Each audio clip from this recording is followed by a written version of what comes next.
Hi guys. ఈరోజు నేనైతే తలస్నానం చేయబోతున్నాను. తలస్నానం నువ్వు చేస్తే మాకెందుకు అని అంటారా? ఈరోజు మీ అందరికీ ఒక మంచి టిప్ అయితే చెప్పాలనుకుంటున్నాను.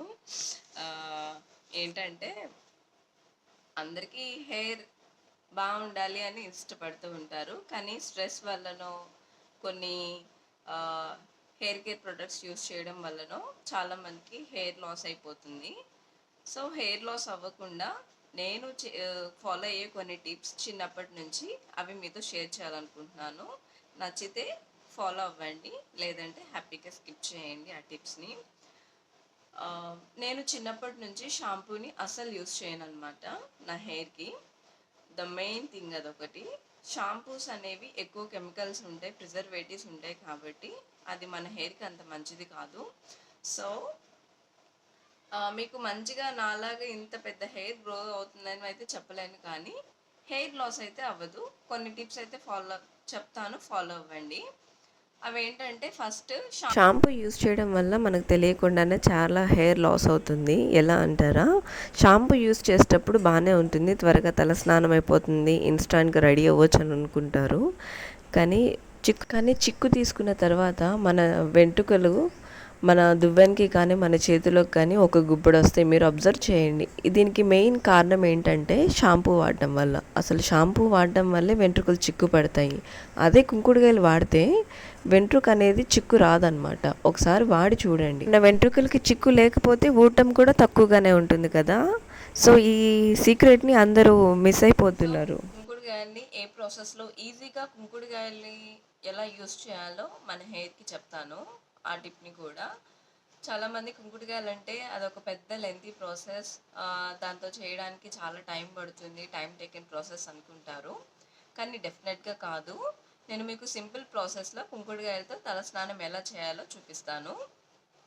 కుంకుడుకాయల్ని ఈజీగా ఎలా వాడాలో చెప్తానన్నాను కదా. ఫస్ట్ ఇలాంటి అల్యూమినియం పాత్రలు తీసుకోండి, పనికిరానివి. ఇంకా రెగ్యులర్గా అది కుంకుడుకాయల్ని ఉడకపెట్టుకోవడానికి యూస్ చేసుకోండి. నార్మల్గా కుంకుడుకాయలని ఎలా వాడతారంటే ఒక బండతో పగలు కొట్టి వాటిని ఒక గంట లేదా అరగంట నానబెట్టి అప్పుడు వాటితో తలస్నానం చేస్తారు. కానీ ఇలా ఉడకబెట్టుకుంటే ఫాస్ట్గా అయిపోతుంది. బాగా మరిగితే చాలు. ఇంక ఇలా చల్లారాక కుంకుడుకాయని ఇలా బాగా కలుపుకోండి. చూడండి ఇక్కడే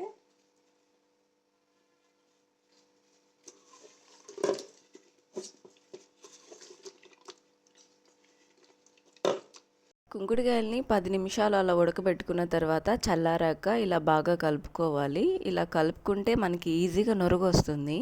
నార్మల్గా ఏంటంటే కుంకుడుకాయల్ని పగలగొట్టి వాటిలో విత్తనాలు వేరుపరిచి దాన్ని ఒక గంట లేదా అరగంట నానబెట్టుకొని తలస్నానం చేయాలంటే చాలా టైం పడుతుంది. కానీ ఇలా ఒక 10 నిమిషాలు ఉడకబెట్టుకొని చల్లారాక కలుపుకుంటే ఈజీగా మనకి నొరుగు అనేది వచ్చేస్తుంది. ఇక వెంటనే తలస్నానం చేసేయచ్చు వాటర్ని ఇలా స్ట్రెయిన్ చేసుకొని. ఆ కుంకుడుకాయల వాటర్ని మీరు వడకట్టుకోవాలంటే ఇలా వాటర్ని స్ట్రెయిన్ చేసేసుకోండి, చేయి అడ్డం పెట్టుకొని. లేదు అవసరం లేదు అంటే అలా డైరెక్ట్గా చేసేసుకోవచ్చు. మన తల మీద వాటర్ పోసుకుంటూ ఒక చేతితో రుద్దుకుంటూ ఉండాలి. కానీ నేనైతే ఎప్పుడు ఇలా వడకట్టుకొని తలస్నానం చేస్తాను. ఇలా అయితే సింపుల్గా అయిపోతుంది తలస్నానం చేయడం. లేదంటే మనం తలస్నానం చేసేటప్పుడు మన తల మీద డైరెక్ట్గా కుంకుడి పిప్పి కూడా పడుతుంది మధ్య మధ్యలో ఆ నీళ్ళతో పాటు. అందుకని ఒకేసారి స్ట్రెయిన్ చేసుకొని కుంకుడుకాయల నీళ్ళు మొత్తం పక్కన పెట్టేసుకుంటే కుంకుడి పిప్పి ఇంకా మనకి ఇబ్బంది ఉండదన్నమాట. కుంకుడుకాయల నీళ్ళు పూర్తిగా చల్లారాక ఇలా కలుపుకోండి, లేదంటే చేతులు బాగా కాలిపోతాయి. స్టవ్ ఆఫ్ చేయగానే డైరెక్ట్గా అలా కలిపేయకండి మర్చిపోయి. ఓల్డ్ ఈజ్ గోల్డ్ అని ఊరికే అనలేదండి పెద్దలు. ఏదైనా కూడా పాతకాలం పద్ధతిలో ఇప్పటికి కూడా కొన్ని మర్చిపోలేము. కానీ టైం లేకపోవడం వల్ల చాలామంది వాటిని వదిలేస్తూ ఉంటారు ఆ పాత పద్ధతుల్ని. కానీ అవే బెస్ట్, మనకి ఎటువంటి హాని లేకుండా. ఇక్కడ ఇంకొక చిన్న ట్విస్ట్ ఉంది, అదేంటో చెప్తాను, జాగ్రత్తగా వినండి.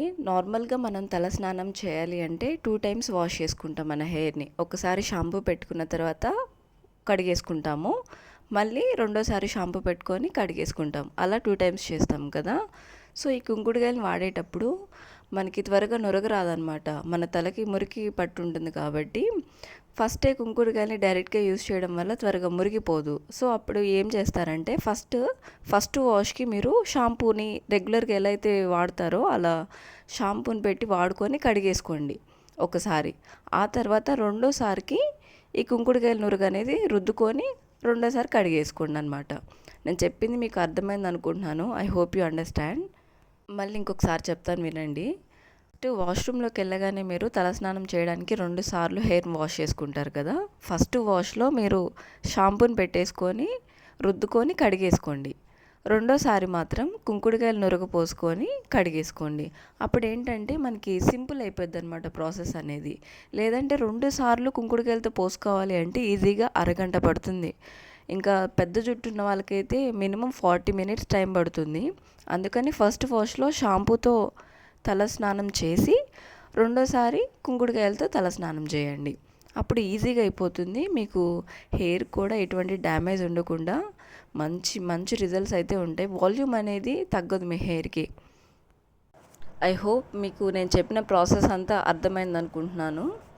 కుంకుడుకాయలతో పాటు మీరు రెగ్యులర్గా మీ హెయిర్కి న్యాచురల్ కేర్ చేయండి. న్యాచురల్ కేర్ అంటే మందారం ఆకులు కానీ, గోరింటాకు ఆకులు కానీ, లేదంటే వేపాకు ఆకులు కానీ, ఇవి నెలకి 2-3 సార్లు లేదంటే వీక్లీ వన్స్ మీకు కుదిరితే ట్రై చేయండి. ఎందుకంటే ఇవి న్యాచురల్గా దొరికే ఇంగ్రీడియంట్స్ మనకి ప్రొడక్ట్స్.